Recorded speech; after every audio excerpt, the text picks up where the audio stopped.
Na preobraženje je glas sa neba izrekao: njega poslušajte. Zbog čega?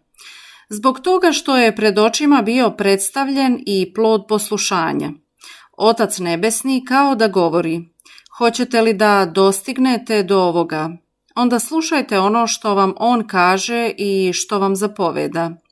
Ukoliko pođete njegovim putem, nesumnjivo ćete stupiti u oblast svetlosti koja neće dolaziti s polja, već iznutra i koja će vas uvek držati u stanju u kome ćete iz sve duše govoriti: dobro nam je ovde biti. Ispunit će vas svetlost utehe, svetlost dobrih namjera, svetlost znanja. Sve žalosti će proći, nemir strasti će iščeznuti, laž i zablude se rasejati.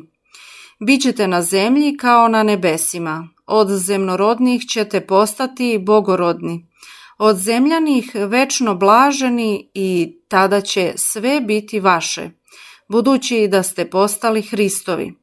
Onoga koji voli Hrista Gospoda, voli Otac nebesni. Oni dolaze k njemu i u njemu se nastanjuju. Eto svetlosti preobraženja.